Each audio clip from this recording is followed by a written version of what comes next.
Hello guys, আসসালামু আলাইকুম। আপনাদের আজকে আমি দেখাবো চুই ঝাল দিয়ে দেশি হাঁসের মাংস ভুনা। এটা রান্না করতে আমার প্রথমে কড়াইতে নিয়েছি সরিষার তেল। এখানে আমি দিয়ে দিছি এলাচ, দারচিনি, লবঙ্গ। এটা দিয়ে আমি হালকা একটু ভেজে নিব। এখন দিয়ে দিলাম আমি পেঁয়াজ কুচি। পেঁয়াজগুলোকে আমি বাদামি কালার করে ভেজে নিব। এভাবে যদি আপনারা হাঁসের মাংস রান্না করেন, খেতে খুব অতুলনীয় স্বাদ হবে। আপনারা একবার রান্না করে দেখবেন। পেঁয়াজটাকে সুন্দর করে বেরেস্তা করে নেব। ওপাশে আমি মাংসটাকে সুন্দর করে ধুয়ে পরিষ্কার করে নিয়েছি।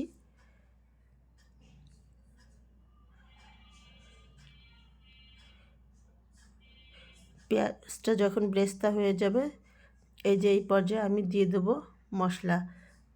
আমি এখানে দিয়েছি আদা রসুন পেস্ট, দিয়েছি ধনিয়া এবং জিরার গুঁড়া।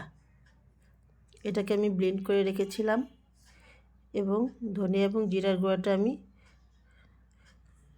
শুকনাটা দিয়েছি। এখন একটু পানি দিয়ে আমি সুন্দর করে এটাকে মশলাটাকে ভুনা করে নেব। মশলাটাকে সুন্দর করে ভুনা করে নিতে হবে, তা না হলে মাংসটার স্বাদ বেশি ভালো আসে না।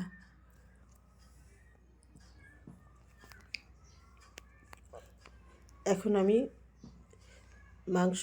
মাংসটা দিয়ে দিলাম এবং ওই মশলার সঙ্গে ভাজছে। এই যে আমি দেখুন চুই ঝালটা ছোট ছোট করে কেটে দিয়েছি। চুই ঝাল দিয়ে হাঁসের মাংসটা অনেক মজা হয়। এখন আমি দিয়েছি রসুন, আস্ত রসুন। গরুর মাংস এবং হাঁসের মাংসের সঙ্গে এই দুইটা মশলা খুব ভালো যায়। আপনারা একবার দিয়ে দেখবেন, অনেক মজা হয়। এখন এটাকে আমি মশলার সঙ্গে সুন্দর করে মাংসটাকে ভুনা করে নেব এবং হালকা ঢেকে ঢেকে আমি কিছুক্ষণ জাল করে ভুনা করব।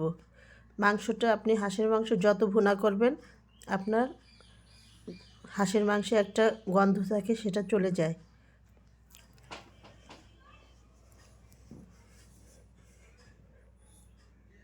তা না হলে একটা বাজে গন্ধ আসে। এই যে দেখুন আমি বারবার ঢেকে দিচ্ছি, আবার নেড়ে নেড়ে সুন্দর করে। আমি কিন্তু এক্সট্রা পানি এখনও দেইনি। এই যে এখন ভুনা হওয়ার পর এখন আমি এই যে কিছুটা গরম পানি দিয়েছি, যতটা আমার সিদ্ধ করতে প্রয়োজন এটা আমি পরিমাণ মতো নিয়েছি। এখন আমি সুন্দর করে ঢেকে ঢেকে শুধু জাল করতে থাকবো। যখন মাংসটা সিদ্ধ হয়ে আসবে তখন আমি নিয়ে নিলাম আলু। এখন আবার ঢেকে জাল করব। এভাবে কিছুক্ষণ রান্না করতে হবে।